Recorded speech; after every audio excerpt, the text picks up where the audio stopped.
मित्रों नमस्कार, आप हैं बसंत गुरु जी के साथ। आज ज़िंदगी की एक महत्वपूर्ण, छोटी किंतु इतनी महत्वपूर्ण बात है कि वो आपके लाइफ को चेंज कर सकता है, आपके जीवन में रंगत भर सकती है, आपके जीवन को कामयाब बना सकता है, आपके जीवन को ऐतिहासिक बना सकता है। मित्रों, ये बात मैं इसलिए कह सकता हूँ क्योंकि मैंने अपने जीवन में इस बात को फॉलो किया।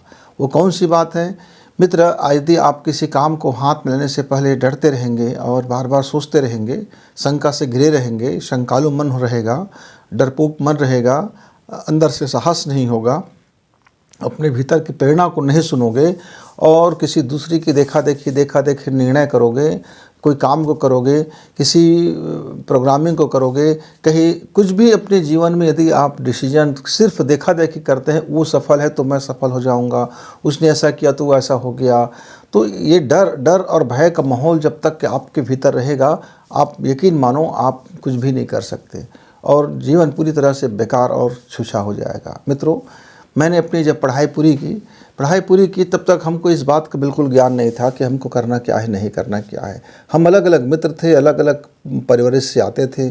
मैं बिल्कुल गांव देहात का आदमी था। मेरे पिताजी यद्यपि काफ़ी पढ़े लिखा था, मेरे दादाजी भी पढ़े लिखे थे। उस ज़माने में बहुत शानदार पढ़ाई किया हुआ था, लेकिन मूल पुश्तैनी काम तो हम लोगों का कृषि ही था। पर कृषि तो था, हम खेत जानते भी थे, लेकिन कृषि कार्य कभी हम अपने हाथ से किए नहीं।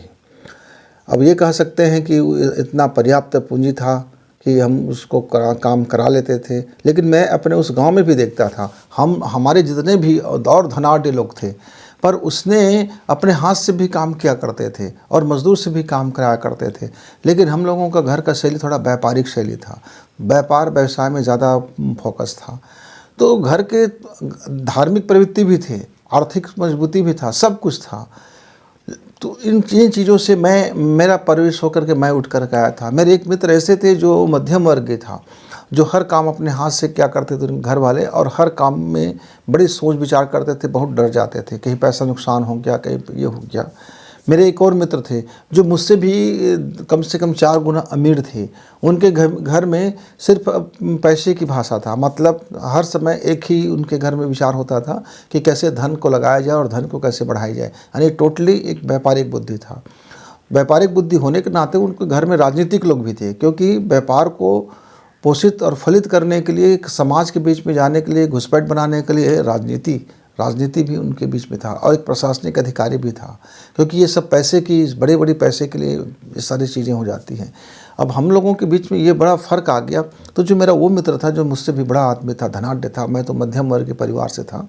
हालांकि मैं समझता था मैं अपने को, मेरे पास काफ़ी पूंजी है करके, लेकिन जब हम शहर गए, महानगर गए, मेट्रो सिटी गए, तो मालूम हुआ कि हमारी पूंजी तो अंश मात्र है, उससे कोई ज़्यादा हम उसको पूंजी कह नहीं सकते। बस खाया पिया और अपना जीवन जी रहे हैं, ये बात है। मित्रों, एक बड़ी बात ये था कि अब अपना जीवन कैरियर चुनना था, अपना कैरियर चुनना था। तो मेरे जो अमीर मित्र थे वो बिल्कुल अलग विचारधारा के थे। वो घर वालों से बिल्कुल उनका अनबन था। जो जीवन को कुछ फिलॉसफी से देखते, जीवन को दर्शन से देखते थे। वो पैसे से उनका मन उब गया था, पैसा मतलब उसके लिए काटने को दौड़ता था। वो कहते थे कि जीवन में सुकून नहीं है, पैसे तो है, पर वो सुकून की तलाश में था। सुकून के तलाश में था। यद्यपि हम लोग कोई साधना, उपासना और बड़े बड़े उपक्रम नहीं किया करते थे, पर वो अपनी ज़िंदगी की सुकून के तलाश में रहे। घर के लोग बहुत समझाया, लेकिन वो माने नहीं, नौकरी नहीं किया। बहुत ब्रिलियंट व्यक्ति, और उन्होंने हमारे साथ जा कर के, हम लोग कहीं घूमने फिरने निकले गए, इधर उधर गए, और जाते जाते हमने गायत्री उपासना शुरू कर दी, और एक वह अपने मार्ग को चुन लिया। उसने विवाह किया, और विवाह उसी लड़के से किया जो धार्मिक प्रवृत्ति की थी, और उसको पहले बता दिया कि भैया मेरा कारोबार में कोई इंटरेस्ट नहीं है, मेरा नौकरी करने में भी कोई इंटरेस्ट नहीं है, मेरा एक ही इंटरेस्ट है कि मैं अपने जीवन को, आंतरिक जीवन को समझूं, मैं अपने लाइफ को समझूं, और हो सकता है आपको इसमें गरीबी भी गुजारना पड़े, 2 वक्त की रोटी भी गुजारना पड़े, कम से कम पूंजी में आपको अपना जीवन गुजारना पड़े। मित्रों, फिर उसने अपने जीवन को समय दान और जीवन दान दे दिया, और अपना वो मार्ग चुन लिया कि मुझको कमाई नहीं करना है, मुझको अपने आध्यात्मिक क्षेत्र में चलना है। अपने धार्मिक क्षेत्र को चयन कर लिया। वहाँ जा कर के उसने अपनी प्रतिभा का पूरा उपयोग किया। साधना भी की, उपासना भी की, और जो उनके पढ़ाई लिखाई में जो थे उनका मैथ्स बहुत शानदार था, उसका कैलकुलेटर बहुत शानदार था।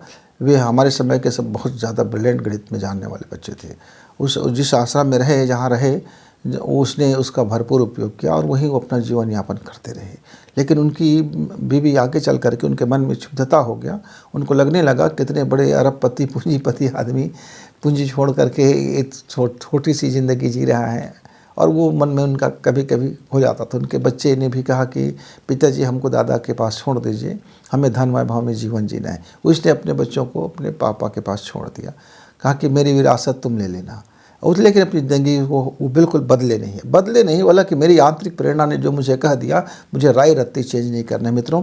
फिर आगे चल करके वो इतनी बड़ी आध्यात्मिक क्षेत्र में छलांग लगा दिया कि उनके घर वालों से वो कई गुना ज़्यादा उनके पास आज संपत्तियाँ हैं, लोग हैं, और सम्मान हैं, और जीवन की ऊंचाइयाँ हैं। उसने अपनी आंतरिक प्रेरणा सुना, उसने कभी डरा नहीं, संकोच नहीं किया। उस समय उसके पास गरीबी आ सकता था, आया भी, कई तरह की चीज़ें हुआ। मेरा एक जो दूसरा मित्र था, जो मध्यम गरीब वर्ग से पैदा हुआ था, वो बहुत डरते थे। यद्यपि उनकी प्रतिभा हम दोनों से बहुत ज़्यादा था, उसमें बहुत ज़्यादा काम करने की क्षमता था, सब कुछ ज़्यादा था। पर उसके पिताजी ने कहा कि नहीं बेटा, एक छोटा सा आपको नौकरी लगा है, ये जो चपरासी की नौकरी है आप कर लीजिए। बोले कि बहुत समझाया गया कि भैया आप इस छोटे से नौकरी करके क्या कर सकते हो, आप तो एक बड़े IAS IPS अफसर बन सकते हो। उन्होंने नहीं माना। घर के लोगों ने कहा कि नहीं, हमारे लिए 2 वक्त की रोजी रोटी का ज़्यादा व्यवस्था चाहिए। भविष्य में बना नहीं बना, क्या हुआ, कैसे किया। उन्होंने पिन की नौकरी तो नहीं की, पर उसने एक छोटा सा आरक्षक की नौकरी कर लिया। और पुलिस विभाग में जाते ही उनके साथ मैच नहीं हुआ। उनका जीवन शैली बिल्कुल अलग, पुलिसों का जीवन शैली बिल्कुल अलग, उनकी सोच अलग और पुलिस विभाग की सोच अलग। वो अनफिट हो गया तो उन्होंने वहाँ से फिर इस्तीफा दे दिया। उन्होंने फिर एक शिक्षक की जॉब किया, और शिक्षक की जॉब करते करते उनको लगा कि अब मुझको वाकई में बड़ी परीक्षा की तैयारी करना चाहिए, और अपने जीवन का काफ़ी हिस्सा वो गंवा चुके थे। वो शिक्षक रहे। फिर उन्होंने अपना राज्य के स्टेट लेवल की परीक्षा में बैठना उचित समझा। और मित्रों, वहाँ जब उसने अपनी आंतरिक सोच को समझा, सुना, और उसके तब तक ब्याह हो चुका था, उसके बच्चे भी आ चुके थे। जब उन्होंने अपनी बीवी से कहा, देखो मैं नौकरी तो को छोड़ रहा हूँ, हो सकता है कि मुझको ये बड़ी मशक्क़त करना पड़े, मजदूरी करना पड़े, या कुछ छोटा मैं व्यवसाय कर लूँगा, कहीं न कहीं से मैं अपना पेट का गुजारा कर लूँगा, लेकिन अब मैं अपने ड्रीम को पाना चाहता हूँ। अब मैं अपने दिल के सुनना चाहता हूँ। अब मेरे मन के भीतर जो चीज़ें हैं, मैं उसके ऊपर काम करना चाहता हूँ। और उन्होंने मित्रों तैयारी की 5 साल तक तैयारी करते रहे, और 6ठे साल फिर वो SDM पद पर सुशोभित हो गया। आज वो SDM पद पर इसलिए नहीं है कि उसको बहुत पैसा चाहिए, क्योंकि उसका दिली इच्छा था कि मैं प्रशासनिक सेवा में कुछ ऐसे जगह में बैठूं जहां से मैं अपनी सेवाओं को बेहतर कर सकता हूं, दे सकता हूं। पढ़ाई के समय से उनकी एक दिली इच्छा था। उन्होंने कई पड़ाव को गुजरे और किए। मैंने उनसे पूछा, मित्र आखिर जब आपको यही करना था, तो जब आपके पास सबसे पहले समय था, आपने अपना 10 साल खराब कर दिया, तो 10 साल पहले यदि आप इसको डिसाइड किए होते तो आज आपका पोजीशन बिल्कुल अलग होता। बोला, हाँ मित्र ये तो है, मैं पहले डर था कि मैं डर गया था, सोच रहा था, बार बार डरता था, बार बार सोचता था, और मैं साहस नहीं कर पाता था। आंतरिक प्रेरणा को मैं बार बार झुठला देता था, और मैं सोचता था नहीं, मम्मी पापा कह रहे हैं वो ठीक है, लोग कह रहे हैं वो ठीक है, भैया जो नौकरी मिल रहा है उसी को कर लो यार, 2 वक्त की रोजी रोटी का सवाल है, पेट का सवाल है, पोजीशन तो अब सोचा जाएगा ड्रीम का क्या है। और मैं भी डर के कारण से मैंने अपनी ज़िंदगी में इतने पीछे वर्क किया। अब मित्र आ जाता है अब मेरा कहानी।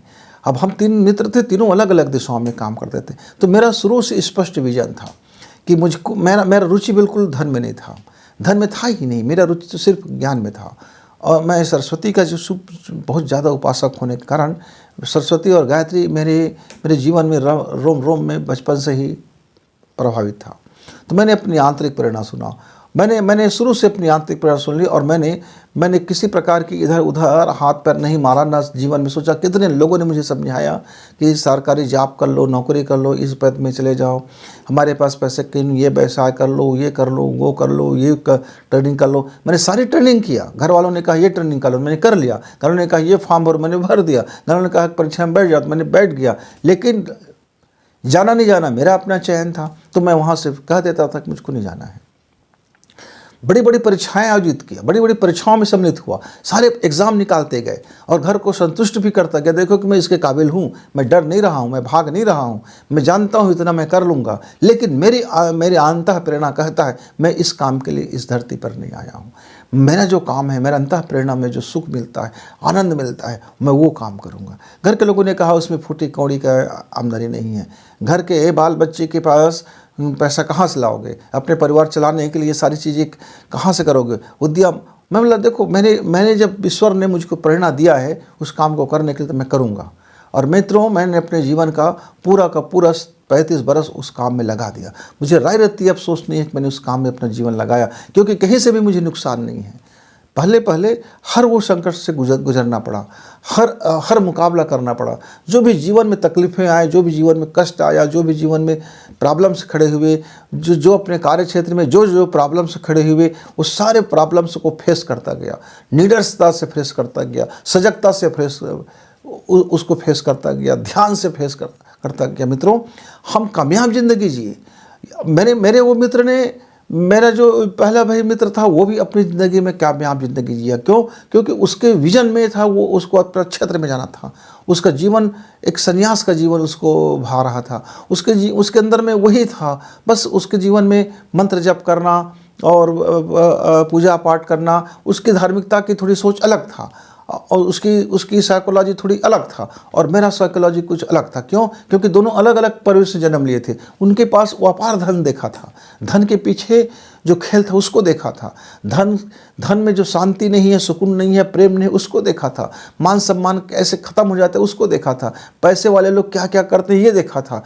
मैं नहीं देखा था, मैं तो सिर्फ ये देखा था कि मेरे घर में पूंजी है और मुझे इससे कुछ लेना देना नहीं था। मेरा काम था खाना पीना, अपना पढ़ाई करना, इससे ज़्यादा मेरा उस पर कोई फोकस नहीं था। तो मैं धन की ना तो खराबी जानता था, न तो मैं धन की अच्छाई जानता था। केवल मेरे लिए मेरा पेट पूजा और मेरा वस्त्र और मेरा पुस्तक की कापिया था। लेकिन मेरे जो गरीब मित्र थे वो तो धन की कमी को देखा था, धन की कमी में किस तरह से अपमान को देखा था, भूख को देखा था, पढ़ाई के लिए क्या क्या बापर बेचना पड़ना था, ये सब देखा था। इसलिए इनके मन में डर था, भय था, अपने आगामी ज़िंदगी को लेकर के बड़ी उथल पुथल था। तो मित्रों, अलग अलग सिचुएशन में हम जन्म लेते हैं, अलग अलग सिचुएशन में हमारी शिक्षा दीक्षा होता है, हम अलग अलग डीएनए से आते हैं, अलग अलग परिवेश से आते हैं, तो हमारी सोच बिल्कुल अलग अलग हो सकता है। लेकिन यदि एक सोच कॉमन हो सकता है कि आपकी अंतः प्रेरणा को यदि आप सुनते हो और सही समय पर सुनते हो और सही वक्त पर चयन कर लेते हो, तो फिर ज़िंदगी में आप इतिहास लिखोगे, आप सक्सेस लिखोगे, आप सफलता से भरोगे। लेकिन आप घुच करते रहोगे, नहीं मुझे ये करना चाहिए, नहीं मुझे ये करना चाहिए, नहीं मुझको ये करना है, नहीं मुझे इसमें तो भारी नुकसान है यार, अरे मैं व्यापार खोले नहीं चला तो यार, अरे मैं वो नौकरी की तैयारी किया नहीं लगा तो यार, मैं वो काम किया नहीं हुआ तो यार, मैं खेती किसानी किया ओला पड़ गया तो यार, अरे जब मैं शहर जा रहा हूँ, मेरा एक्सीडेंट हो गया तो यार, मैं मीडिया हूँ, मैं मेरे लिए इतना पैसा आ गया तो ठीक नहीं आया तो क्या करूँगा यार। मतलब जो भी काम करना है उसके पहले निगेटिव थॉट जिसके जीवन में हावी हो गया, वे व्यक्ति बड़े से बड़े काम करते हुए भी हमेशा डरपोक बना रहेगा और बेहतरीन कार्य नहीं कर सकता, क्योंकि फिर छोटे से हवा के झोंका भी उसको डरा देगा। मित्रों, आपका वर्क चाहे कुछ भी हो, आपके जीवन में बाधा आएंगे, आपके काम में रुकावट आएंगे, आपके लक्ष्य पर रुकावट आएंगे, क्योंकि आपको आगे बढ़ने से रोकने के लिए यह संसार में नकारात्मक चीज़ों की कमी नहीं है।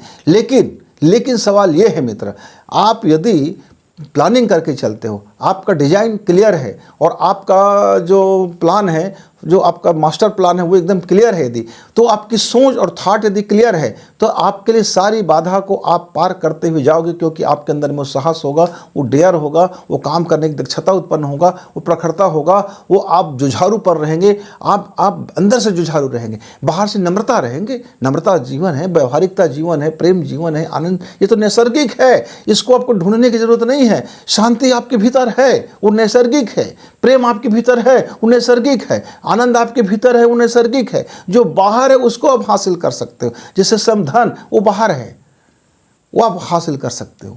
प्रेम और नफरत दोनों आपके अंदर है, आप चाहो तो दुनिया से प्रेम करो, आप चाहो तो दुनिया से नफरत करो। शांति और अशांति आपके भीतर है, आप चाहो तो अपने आप को अशांति महसूस करो, चाहे अपने आप को शांति महसूस करो। खुश और पीड़ा आपके भीतर है, आप चाहो तो अपने उसी परिस्थिति में पीड़ा अनुभव करो, आप चाहो तो उसी परिस्थिति में खुशी अनुभव करो। वो तो आपके भीतरी संसार है, वो आपके दृष्टिकोण है, वो आपका सोचने का तरीका है, वो आपका जीवन जीने का तरीका है, वो आपका समझने का तरीका है। बाहर की चीज़ तो बहुत कम है मित्र। बाहर तो सिर्फ आपको धन है, जो जिसको आप उपलब्धि कहते हो वो बाहरी धन है। लेकिन जो भीतरी उपलब्धि आपके पास है उसका परिचय आपके पास नहीं है। उसको यदि आप नहीं जानते, उसकी सहमति नहीं लेते हैं, उसकी सोच विचार में शामिल नहीं करते हो, जो प्रेरणा उभरता है उसको आप अनदेखा कर देते हो और सोचते ज़िंदगी में मुझे सफलता मिल जाएगा। तो मित्र, जो डरपोक व्यक्ति है, जो डरते रहते हैं, डरते रहते हैं, साहसी नहीं है, वो जीवन में क्या कर पाएगा। इसलिए मेरे युवा साथियों, यदि आप डरपोक हो, लल्लू पंजू हो, यदि आप सोचते रहते हो, हमेशा कुछ न कुछ सोचते रहते हो, डरते रहते हो, निर्णय लेते हो, कुछ करते रहते हो, ज़िंदगी में फेलियर होते रहते हो, तो फेलियर होने के एक ही कारण है कि आपने अपने आंतरिक प्रेरणा की नहीं सुना, आपने अपनी नैसर्गिक प्रवृत्ति को नहीं समझा, आपने अपने नेचर को नहीं समझा, आपने अपने जज्बात को नहीं समझा, आपने अपने अंदर की साहस को नहीं समझा, और आपको देखा देखी दूसरे का न जाने पिलपिले होकर के आप अपनी ज़िंदगी को तबाह कर बैठे। तो ऐसे युवा मेरे साथी, अब भी है, वक्त है, लेट ही सही, देरी ही सही, लेकिन आप उठो, साहस करो, अपने भीतर को समझो, देखो तो तुम्हारी आंतरिक प्रेरणा क्या कहता है, तुम्हारी नेचर क्या कहता है, तुम क्या, किस में खुशी मिलता है, किस में तुम ज़्यादा मेहनत कर सकते हो, किस क्षेत्र में तुम्हारा सबसे ज़्यादा पकड़ है। अरे समझो तो सही खुद को, फिर बाहर दुनिया को समझते रहना मेरे भाई। पहले खुद को समझ लो, खुद की नेचर समझ लो, खुद की अवकाश समझ लो, खुद के प्रेम समझ लो, खुद की आशा और अभिलाषा समझ लो, खुद क्या चाहते हो ये समझ लो, क्या कर सकते हो ये समझ लो पहले। मेरा एक मित्र था, हालांकि मेरा वो पक्का मित्र नहीं था, लेकिन मित्रों में से एक टोली में था। उसने पढ़ाई लिखाई किया और उसका स्पष्ट विजन था कि भैया मैं बहुत डरता हूँ यार, मैं व्यापार नहीं कर पाऊंगा क्योंकि धन लगाऊंगा नुकसान हो जाएगा, तो मैं नौकरी के लिए फॉर्म तो भरूंगा, लेकिन खेती किसानी मैं करता रहूँगा, पक्का आमदनी है, खेती किसानी मुझे मालूम है, मेरे बाप दादे का ये पीढ़ी से चला आ रहा है। उसने खेती किसानी स्वीकार लिया। खेती किसानी में भी वो ज़्यादा प्रयोग नहीं करते हैं, तो उसको उतना ही तो धन मिलेगा भैया। अब उसकी आंतरिक ने कहा, डर गए, अंदर से वो डरा हुआ व्यक्ति है। अब अंदर से डरा हुआ व्यक्ति यदि कोई रिस्क उठा भी ले तो वो तो उसका उल्टा ही कर डालेगा भैया। आप मान लीजिए, आप तलवार पकड़ने से पहले डर रहे हो, आपके हाथ कांप रहा है, मन भी कांप रहा है और अंदर से भय से कांप रहे हो, वो तलवार आपकी क्या रक्षा करेगा? वो तलवार आपके ही गर्दन काट देगा, क्योंकि आप डर के मारे हाथ हिलता रहेगा और वो तलवार आपके ही गर्दन में कट जाएगा। लेकिन आप अंदर से यदि मजबूत हो और आपके पास तलवार भी नहीं है, एक छोटा सा लठ है, एक छोटा सा लाठी है, अरे एक तिनका भी है यदि आपके पास, तो आने वाले समय को गुर्रा के कह सकते हो, खबरदार मेरे पास भी कुछ है। और आप उसकी ताकत समझ सकते हो, आप उसकी अवकाश समझ सकते हो, आप जुगाड़ लगा सकते हो, आप बुद्धि लगा सकते हो, क्योंकि आपके पास साहस और बुद्धि दोनों है, विवेक है, अपने अंतः की सुनते हो। तो मेरे मित्र, अपनी ज़िंदगी को सफलता चाहते हो, यदि शानदार सफलता चाहते हो, तो सही वक्त पर सही डिसीजन अपने अंतःकरण की प्रेरणा से लीजिए। आपका अंतःकरण का प्रेरणा आपसे कभी आपको गलत रास्ता नहीं दिखाएगा। वो एकमात्र सच्चा साथी और सच्चा मित्र और सच्चा गुरु यदि इस संसार में कोई है आपका, तो आपका वह आंतरिक प्रेरणा है, वो आपकी आंतरिक चक्षु है, वो आपकी आंतरिक समझ है, वो आपकी आंतरिक विवेक है। जो अंदर से बात आती है वो आपके लिए 100% सच होता है। इसलिए मेरे मित्र, दुनियादारी को देखो, परखो, समझो, लेकिन निर्णय लेने से पहले, अपने बारे में कुछ करने से पहले अपने साहस जुटाओ और अपने अंतरह प्रेरणा की सुनो और चल पड़ो। चले बेती, कामयाबी तुम्हारे साथ चलेगी। मित्रों, पूरी जिंदगी हमने इसी फार्मूला पर काम किया है और आज भी हम अपने उस काम पर खुश हैं, कामयाब हैं। इसलिए तो आपसे कह सकते हैं, आप भी अपनी ज़िंदगी में कामयाबी को शिखर छुओ,